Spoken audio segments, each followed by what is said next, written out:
అమ్మ నాన్నలతో ఎంత నిశ్చింతగా ఉండేదాన్ని. నన్ను పెళ్ళాడి ఆయన నన్ను ఇక్కడికి తీసుకొచ్చారు.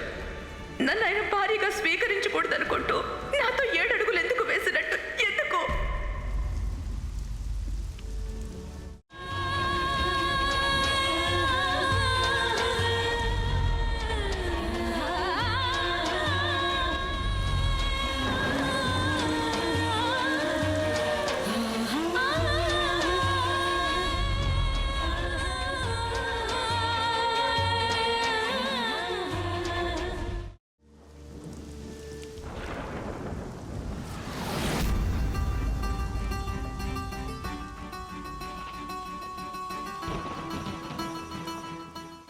నాకు మీ ఆసరా అవసరం లేదు రాణగారు.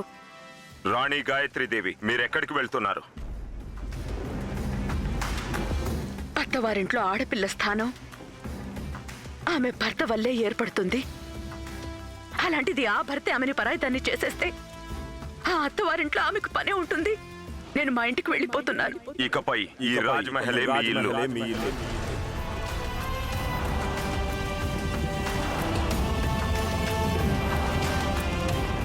బాగా వర్షం పడుతోంది, లోపలికి రండి.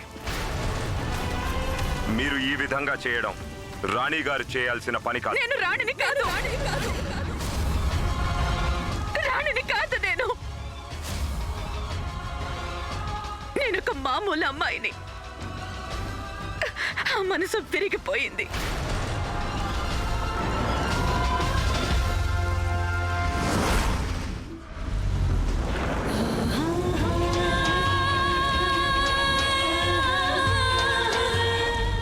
ఒకవేళ మీరు మీ ఇంటికి వెళ్ళాలని అనుకుంటే మేమే మిమ్మల్ని ఇంట్లో దింపుతాం. కానీ ఈ పరిస్థితిలో కాదు. లోపలికి రండి. ముందు మీ బట్టలు మార్చుకోండి.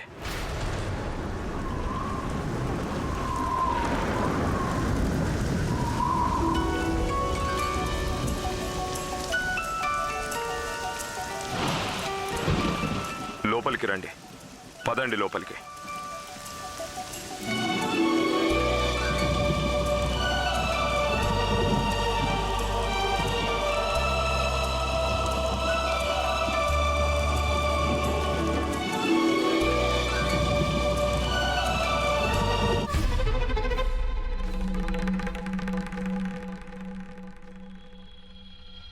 తన విజయ ఢంకా మోగించడంలో కోకిలను మించిన వాళ్ళు ఎవరు ఉండరు. ఇలాంటి సమయంలోనే తను ఎక్కడికి వెళ్ళిపోయింది? మహారాజా, కోకిల, ఎక్కడికి వెళ్ళారు మీరు? మేం మీకోసమే వెతుకుతున్నాం. మమ్మల్ని ఖైదు చేశారు. బందీగా ఉన్న నన్ను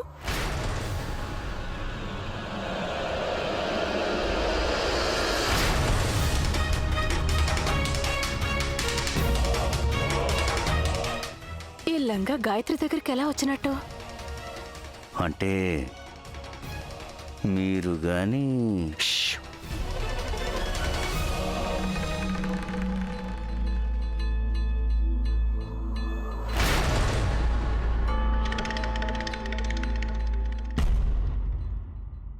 రాణి గాయత్రీదేవి తమ పుట్టింటికి వెళ్ళాలనుకుంటున్నారు.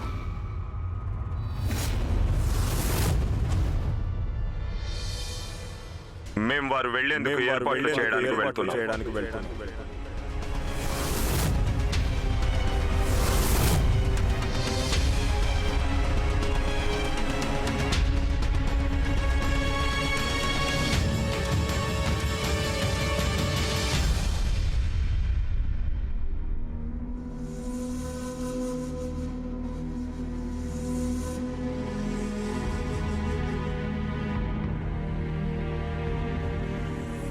మేం మీతో ఏకాంతంగా మాట్లాడాలనుకుంటున్నావు రాణి గాయత్రీదేవి. రండి.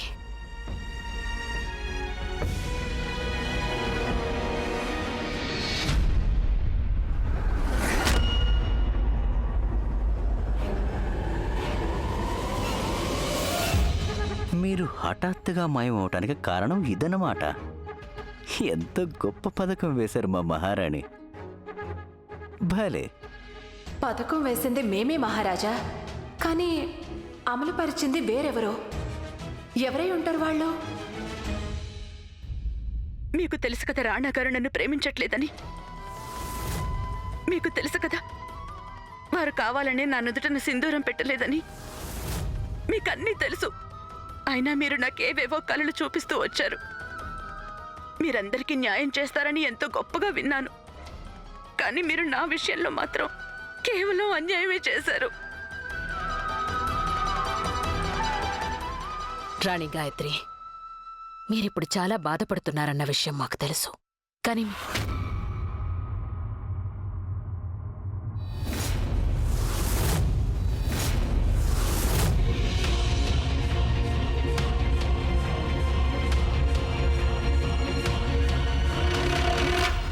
నేను బాధపడుతున్నది నిజం. అందుకే నా ప్రశ్నలకి సమాధానాలు కావాలి.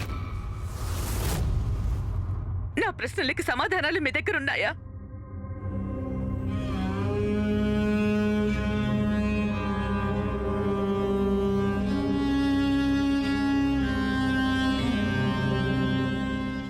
మాకు తెలుసు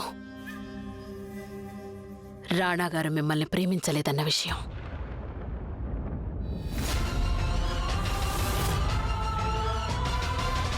మాకు మరొకటి కూడా తెలుసు, మీరు వారిని ప్రేమించారు అన్న విషయం. అలాగే మాకు మరొక విషయం కూడా తెలుసు, రాణా గారికి ఇలాంటి అచంచల ప్రేమ ఇప్పుడెంతో అవసరమని. రాణా గారికి మీరు రాసిన ఆ ప్రేమలేఖ మా చేతుల్లో పడింది. అది చదివాక మా అబ్బాయి పట్ల మీకున్న పవిత్రమైన ప్రేమ వారి బాధలను తీర్చగలదనుకున్నాం. వారి జీవితంలో మళ్ళీ చిరునవ్వులు తెస్తుందనుకున్నాం.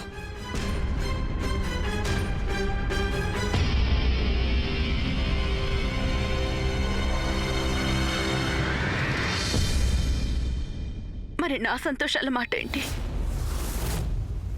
మీరొక్కసారి కూడా ఆలోచించలేదు కదూ? నిజమేంటో నాకు తెలిసాక ఏం జరుగుతుందో. అసంపూర్ణమైన ప్రేమను పొంది నేను ఎలాగో అలా బ్రతికేదాన్ని. కానీ వారి ద్వేషాన్ని చూస్తూ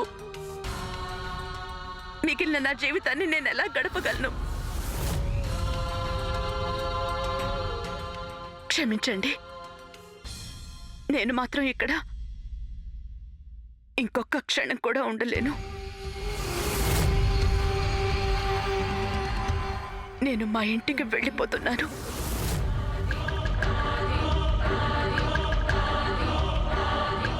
పెళ్ళై కాపురానికి వెళ్లిన కూతురు అత్తారింటి నుంచి వెనక్కి తిరిగొచ్చేస్తే ఆ తండ్రి మనసు ఎంత తల్లడిల్లిపోతుందో మీరు ఊహించలేరు. మీరే చెప్పండి, ఈ వయసులో గోవింద్ సేఠ్ ఈ బాధని భరిస్తూ బ్రతకగలడంటారా?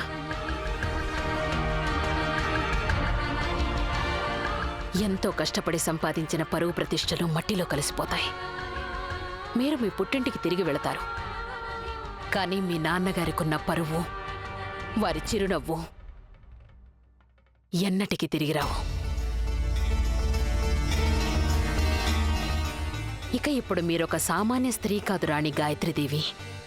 ఆమీర్ కోట్కి రాణి మీరు. మీ మనసెంతగా బాధపడిందో అని ఆలోచించడం మాని ఆమీర్ కోట్ ప్రజలను గురించి ఆలోచించండి. జీవన ప్రయాణం చాలా కఠినంగా ఉంటుంది రాణి గాయత్రీదేవి. కానీ నిర్ణయం మీ చేతుల్లోనే ఉంది. ఆమీర్ కోట్ రాణిగారు ప్రయాణం మొదలైన మరుక్షణమే ఓటమిని అంగీకరించి ఆగిపోతారా, లేదా పోరాడి ఈ ప్రయాణంలో ముందుకు సాగుతారా? రాజమాత మీకిచ్చే సలహా ఏమిటంటే, ఏం చేసినా సరే బాగా ఆలోచించి చెయ్యండి.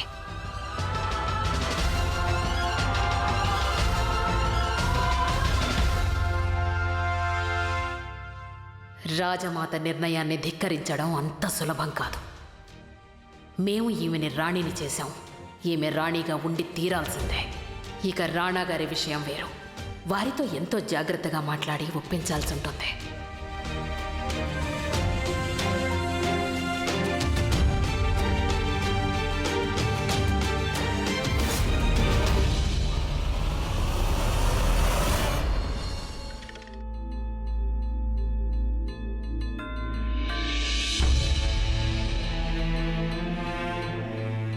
మీరేంటి ఇలాంటి పని చేశారు రాణాగారు? మేమా? చేసిందంతా మీరే కదా రాజమాత. బాగా సరదా కదా మీకు. జనాలని తోలుబొమ్మలుగా మార్చి వారి దారం మీ చేతిలో పెట్టుకుంటారు కదా. బహుశా మీరు మర్చిపోయినట్టున్నారు, బంధాలను కలుపుతూ ఎప్పటికీ తెగిపోని దారం కూడా ఒకటి ఉంటుంది. ఈరోజు మీ రాణి గాయత్రీదేవి గారు ఆ దారాన్ని తెంచాలని ప్రయత్నం చేశారు. మా భార్యలా మా ముందుకు రావాలనుకున్నారు. అది కూడా మా సులక్షణ బట్టలు వేసుకొని. మేం మీ శోభనం గురించి మాట్లాడడం లేదు రాణాగారు. మేం అడుగుతున్నది ఒక్కటే, మీరు రాణి గాయత్రీదేవిని ఈ విధంగా రాజమహల్ నుంచి ఎలా పంపించగలుగుతున్నారు అని. గోవింద్ సేటు గారు ఇలా ఉన్నట్టుండి అర్ధరాత్రి పూట వారి ఏకైక కుమార్తె ఈ రకంగా అత్తవారింటి నుంచి పుట్టింటికి రావడం సహించలేరు. అసలు ఇప్పుడు మీరు అంటున్నది ఏంటి రాజమాత? రాణి గారిని రాజమహల్లో బందీగా చేయమంటారా? తాళాలు వేసేయమంటారా? వాళ్ళింటికి వెళ్లకుండా ఆమెను కాపలా కాయమంటారా? క్షమించండి రాజమాత, కానీ మేము రాజపుత్రులం. మా అమ్మ మాకు నేర్పించారు, ఒక స్త్రీ గౌరవాన్ని, ఆమె మర్యాదను కాపాడటం మా కర్తవ్యము అని.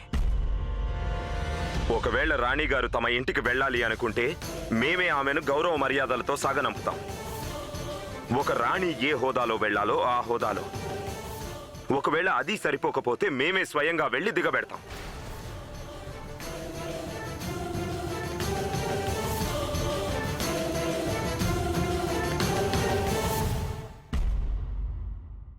కానీ మాది వివాహమే కాదు, అది ఒక వ్యాపారం. ఒకవేళ అందులో లోపాలుంటే నష్టం భరించాల్సిందే కదా. అంతేగా రాజమాత?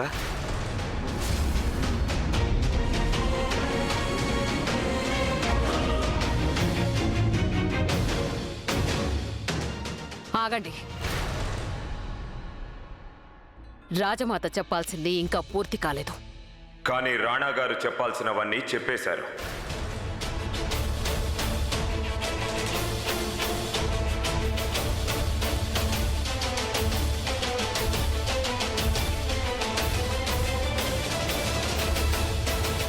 కోకిలని మేమే స్వయంగా బంధించాం. మరి రాణి గాయత్రీదేవికి సులక్షణ బట్టలు ఇచ్చింది ఎవరై ఉంటారు?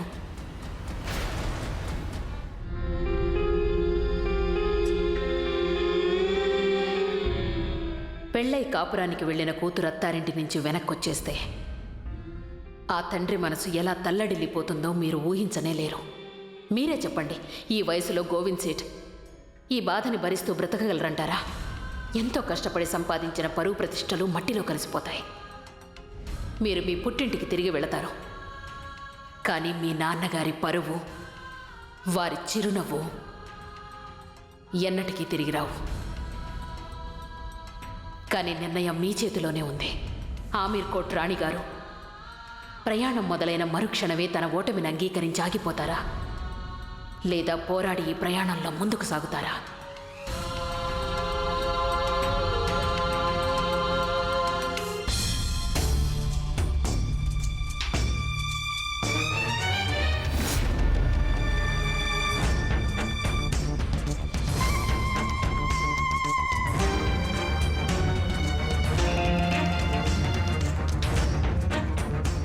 అసలు తన దగ్గరికి లంగా ఎలా వచ్చినట్టు?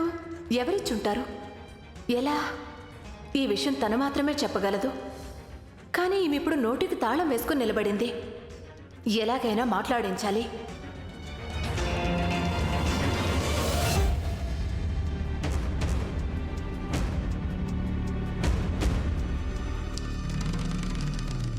రాణిగారు,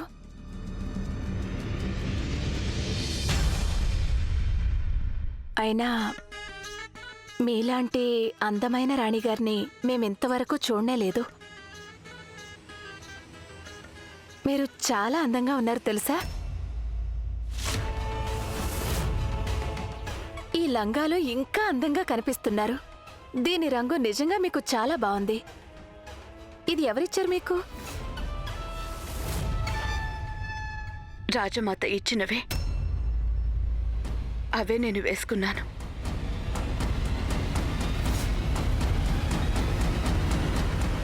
మరెందుకు? మరెందుకు అంటే ఏమీ లేదు. ఈవిడికేమీ తెలియదనుకుంటాను. రాణా గారికి ఎందుకు కోపం వచ్చిందో కూడా ఈమెకు తెలీదా? కానీ నన్ను వేధిస్తున్న ప్రశ్నలకి సమాధానం తెలుసుకోకపోతే ఎలా? చూడండి, జరుగుతున్నవేవి ఎవ్వరి నుంచి దాచలేము.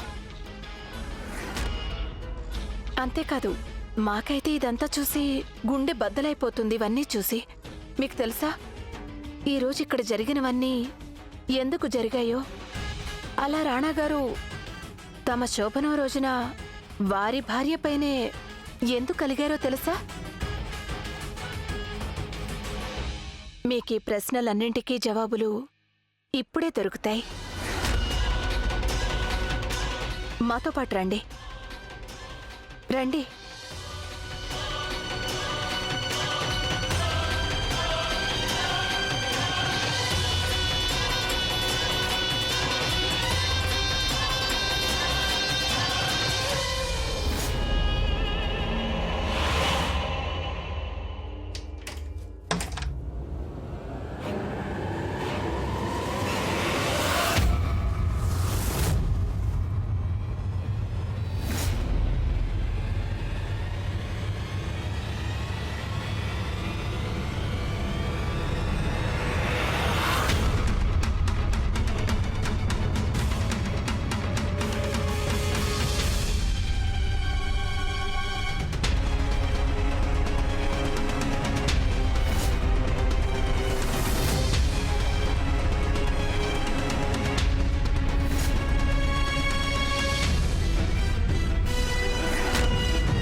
కిలా అండి మా పేరు.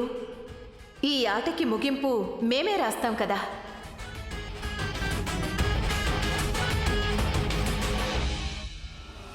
అంటే రాణా గారు ఇప్పటికీ తన మొదటి భార్యని ప్రేమిస్తున్నారా? అలాంటప్పుడు మరి నన్నెందుకు పెళ్లి చేసుకున్నారు? అది చాలక నన్నెందుకు తప్పు పడుతున్నారు? నేనేదో పథకం ప్రకారం ఇవన్నీ చేశానంటున్నారు ఎందుకు? వీటన్నిటి గురించి నేను రాణా గారితో నేరుగా మాట్లాడక తప్పదు.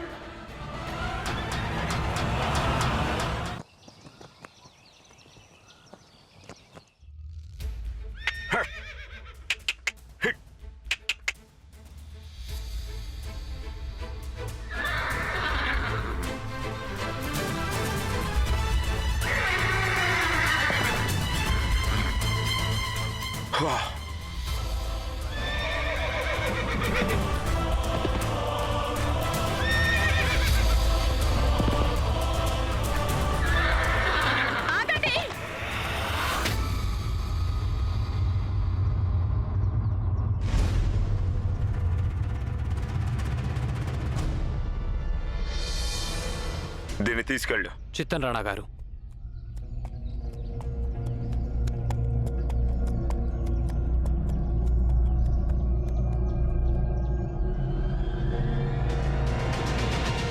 చిన్నప్పుడు తుఫాన్ వస్తే నేను భయంతో కళ్ళు మూసుకునేదాన్ని. పసిదాన్ని కదా, అర్థమయ్యేది కాదు. తుఫాన్ వచ్చినప్పుడు కళ్ళు మూసుకుంటే అది ఆగిపోదు అని. మీరు పసివారు కాదు కదా రాణాగారు. నిన్న మీరు నిక్కచ్చిగా మాట్లాడారు. దాని తర్వాత మన ఇద్దరి జీవితాల్లో పెద్ద తుఫాన్ వచ్చింది. వివాహం అంటే పసిపిల్లల ఆట కాదు రాణాగారు.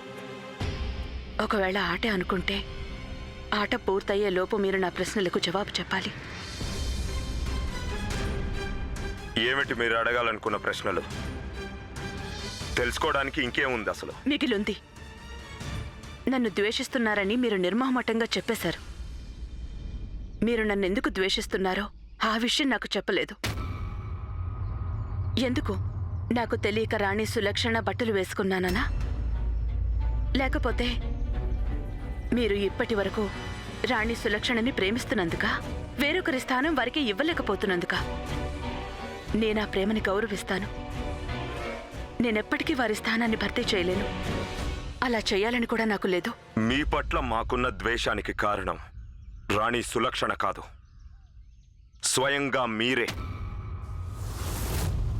మేం మిమ్మల్ని ద్వేషించడానికి కారణం మీరు వేసిన ఎత్తులు. ఆమీర్ కోట్కి రాణి కావాలని మీరు మీ నాన్నగారితో కలిసి వేసిన ఆ ఎత్తులే. మేం మిమ్మల్ని ద్వేషించడానికి కారణం ఆ ఒప్పందం. మీరు మీ నాన్నగారు రాజమాతతో ఈ వివాహం కోసం చేసుకున్న ఒప్పందం. ఎలాంటి ఒప్పందం? మా నాన్నగారు ఏ ఒప్పందం చేయలేదు. ఆయన అలాంటిది ఏదైనా చేసుంటే నాకు ముందే చెప్పుండేవారు. ఇది నిజం కాదు. ఎంత చక్కగా నటిస్తున్నారు రాణి గాయత్రీదేవి. మీరు రోజురోజుకి గొప్ప నటి అయిపోతున్నారు. నమ్మకం లేకపోతే స్వయంగా సేట్ గోవింద్ గారిని అడగండి.